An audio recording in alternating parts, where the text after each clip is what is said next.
Olá, tudo bem? Pessoal, eu vou começar a postar aqui neste canal alguns postzinhos que a gente encontra para nossa própria pesquisa, como um arquivo, também para eu indicar para as pessoas que têm curiosidade em saber da onde a gente sabe das coisas, né? Então, à medida que eu vou encontrando esses posts, eu vou arquivando e muitas vezes eu perco. A gente não sabe onde postou, onde guardou, onde arquivou. Então, eu vou começar a liberar aqui no canal, fazendo react de várias pessoas falando sobre assuntos diversos e vai ficar aqui para a nossa pesquisa, para que a gente possa meditar sobre, né? E se vocês gostarem e se quiserem, se inscrevam no canal, tá bom? E deixe o seu like. Vamos ver esse primeiro aqui, é até de um conhecido, né? Muito conhecido aí para quem estuda o despertar da consciência, para quem estuda aí essas mudanças todas. Vamos lá ver o que ele diz para gente. Aqui diz: uma grande mudança está acontecendo no sistema religioso. Então vamos ver o que ele conta? Opa! Em que pessoas estão despertando. E o grande despertar da consciência é exatamente as pessoas saberem que elas já são automaticamente conectadas com a espiritualidade, com Deus, e que elas não precisam de intermediários. É essa transformação que nós já estamos vendo. Pessoas que viram que a religião, ela não precisa da religião para estar conectada com esse Deus, com essa fonte superior, que é o que Jesus sempre pregava. O reino dos céus está dentro de você. Deus é uma luz interior. Cara, quando o cara fala Deus é uma luz interior, ele acaba com a igreja. Porque a igreja que fala, não, Deus está lá em cima, eu sou intermediário, você não tem contato direto, você precisa de mim. Sou um representante oficial. Por isso que você não tem na Bíblia o evangelho de Tomé, o evangelho de Filipe, o evangelho de Maria Madalena. Porque vai viver o que dizem esses evangelhos. É autoconhecimento, autoiluminação, e você é o cara. O sistema religioso. Entenderam como é fascinante a gente estudar essas coisas? E quantas coisas a gente descobre? Hoje em dia, realmente, a, a religião virou, né, uma instituição, né, cheia de regras e dogmas, e que muitas pessoas andam se afastando justamente por conta disso. Vamos ver o próximo? Aqui é uma coisa para a gente pensar, tá? Nunca diga eu quero. É um ensinamento, é uma sabedoria aqui, o nome do site é Sabedoria em Matrix, né? Então vamos ver o que ele nos ensina aqui, ó. Está pedindo, mas está confessando. Confessando que não tem. Em 1937, um místico chamado Neville Goddard disse: nunca peça nada. Não era filosofia, era instrução técnica. A neurociência levou 80 anos para provar que ele estava certo. Quero vem do latim quaero, que significa buscar o que está ausente. Cada vez que você diz eu quero, seu cérebro não ouve o desejo. Ouve a falta e obedece. Quando você fala eu quero dinheiro, o sistema dopaminérgico ativa o modo de busca, não o de recebimento. É como se o cérebro entrasse em estado de caça permanente. O cortisol sobe, o corpo trava e sua frequência dispensa. E quanto mais você repete, mais o cérebro confirma que você é alguém que não tem. Por isso, nada muda. Não é falta de ação. É que a frase já é o bloqueio. Isso não é segredo novo. Os herméticos já tinham registrado no Caibalion. E Goddard passou a vida ensinando a mesma coisa. O princípio nunca foi pedir. Foi declarar como fato consumado.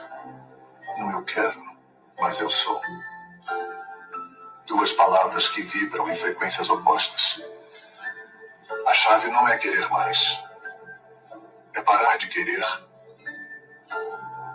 e começar a ser. Fantástico, né? Vocês gostam desses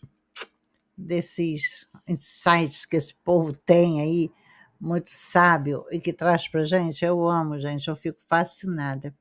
Vamos ver o próximo aqui. A gente aprende muito, tá? São cortes pequenos que eu estou fazendo aqui, mas com uma relevância tanta, né? Vamos ver o próximo. Esse aqui já foi um corte feito, que eu peguei o corte que ele fez e vou fazer outro em cima, tá bom? Vamos lá, é do Leandro Coutrin, né? Vamos ver.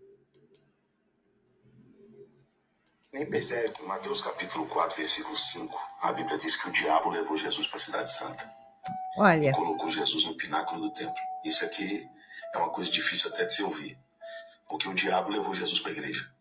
Está escrito lá. O diabo levou Jesus para o templo. E quando Jesus chegou no templo, levado pelo diabo, Jesus era o ouvinte e o diabo era o pregador. Está lá escrito. Quem abriu a Bíblia não foi Jesus. Quem abriu a Bíblia foi o diabo. E quem foi o pregador foi o diabo. O diabo abriu a Bíblia, entre aspas, né, dizendo que ele citou, na verdade, a Bíblia. E ele disse para Jesus, lança até aqui abaixo, porque está escrito. Quem disse que estava escrito primeiro não foi Jesus, foi o diabo. Jesus replicou. Pula daqui abaixo, porque está escrito que aos seus anjos dará ordem a teu respeito para te guardar em todos os teus caminhos. Jesus disse, também está escrito. Ou seja, Jesus estava no templo, a Bíblia estava aberta, mas quem estava pregando? Meu Deus. O diabo. Então eu posso estar no templo, eu posso estar dentro de uma igreja, a Bíblia pode estar aberta e quem está falando pode ser o diabo. É totalmente possível. Eu estar na igreja, a Bíblia é aberta e o diabo falando. Então não é porque eu estou na igreja a Bíblia está aberta porque é Deus que está falando, não. Porque tem muita mensagem que é falada que vem do diabo. E como eu sei que uma mensagem não vem de Deus? Quando essa mensagem me faz tentar a Deus. Quando essa mensagem é perniciosa, essa mensagem é tendenciosa, essa mensagem é contaminada, porque segundo Pedro disse, que o falso mestre, o falso profeta, o falso pregador, ele mistura. Ele não prega só a mentira. Ele prega a mentira junto com a verdade. Então Deus é a verdade. Seu engano. Deus é verdade, o Espírito Santo é verdade, que Deus cura é verdade, que Deus prospera é verdade. Aí ele coloca a mentira dele junto com a verdade. Para aparecer. Então tem muita mensagem que não é de Deus. Não é porque a Bíblia está aberta que as pessoas têm um título de pastor, que tem uma placa chamada igreja que Deus está falando, não. Tem muita mensagem maligna, capiciosa, que levam as pessoas a querer o que Deus não quer dar, que levam as pessoas a acreditar no que Deus não falou, que levam as pessoas a crer no que Deus nunca disse. Então, é difícil de ouvir, porque as pessoas acreditam que por estar numa igreja e tem uma pessoa falando e a Bíblia está aberta, eles acreditam que é Deus que está falando. E nem sempre é Deus. Irmãos, esse assunto aqui é bem polêmico, mas esse tipo de coisa acontece. isso é pura verdade, né? Isso a gente tem visto muito. Até eu presenciei várias vezes aí, numa determinada denominação, que eles usam muito o Novo Testamento, mas na hora do dízimo, que é uma outra mentira, eles vão lá para o Velho Testamento para tentar fazer, né, convencer o povo a coagir, na verdade, né, a fazer aí o dízimo, quando o certo são as ofertas, né, do seu coração. Então, mais uma mentira aí caindo por terra, né, povo? Vamos ver o próximo aqui, só rapidinho. Esse aqui eu gosto muito dele porque ele desvenda muito bem a confusão bíblica que existe, né? Interpretações bíblicas que existem. E eu acompanho ele e acho muito interessante o que ele fala. Então vamos ver comigo? Era só uma mulher comum. Ela era o símbolo vivo de tudo que a religião rejeitava. Exatamente. Em João 4 começa quebrando 3 muros. Judeu não falava com samaritano, homem não dialogava publicamente com mulher, e rabino não conversava com alguém de reputação questionável. O texto diz que os judeus não se comunicam Aqui ele está falando da mulher samaritana, tá? com com o samaritano, João 4,9. É exatamente o que os cristãos fazem hoje em dia com as pessoas que não frequentam igrejas, dizem que vão para o inferno antes mesmo de ouvi-las. E mesmo assim Jesus atravessa Samaria. João diz que era ali necessário passar por ali, necessário não geográfico, necessário teológico. Ela pergunta sobre o lugar certo de adorar, Jerusalém ou Gerizim. A pergunta é institucional. E Jesus desmonta o sistema, João 4,21, nem neste monte, nem em Jerusalém. Ele desloca o centro da adoração do prédio para o Espírito. Os verdadeiros adoradores adorarão o Pai em Espírito e verdade. Isso foi uma bomba teológica. Se não é Jerusalém nem Gerizim, o monopólio religioso acabou. A religião dizia, você está no lugar errado. Jesus diz, o Pai procura você. E tem mais. Ela tinha 5 maridos e vivia com outro homem. Mesmo assim, Jesus se revela como Messias primeiro a ela. Não foi aos fariseus, não foi ao Sinédrio, foi a rejeitada. Nessa passagem podemos ver aqui que muitas pessoas fora das igrejas conhecem mais a Jesus do que os que estão dentro de templos religiosos. Mateus 23 mostra quem fechava o reino, em João 4 mostra quem o abre. A religião constrói muro, Cristo atravessa. E aquela mulher que era excluída vira missionária. Em João 4,39 diz que muitos creram por causa do testemunho dela. Perceba o padrão.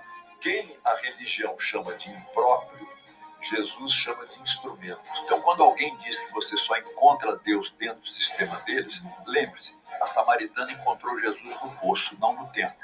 Se a religião constrói muros que Jesus derrubou, talvez não seja o evangelho de Jesus. Cuidado. Não fica preso ao que te ensinaram. Busca a verdade. Se você está gostando do nosso conteúdo, vai lá, o link para adquirir a apostila está na bio. Fiquem todos. Verdade, né? Mais uma grande verdade. Então, eu vou deixar aqui esses 4 vídeos. Não vou falar somente aqui, não vou trazer somente da Bíblia, tá? São vários estudos que a gente tem aí, de muita gente inteligente que se dedica a isso. Eu sou uma curiosa nesse assunto, então tudo que fala sobre eu busco saber, e aí eu resolvi então compartilhar com vocês aqui essas coisinhas que a gente pega aqui e lá e que vai montando aí esse quebra-cabeça depois de tanto dogma, tanta doutrina, tanta mentira, né, que foi contada aí para a humanidade ao longo dos séculos. Então, pessoal, eu espero que vocês gostem desse estilo de vídeo. Eu vou ficando por aqui, mas eu volto com mais cortezinhos para vocês, tá bom? Fiquem todos bem, fiquem todos com o Eterno. Até!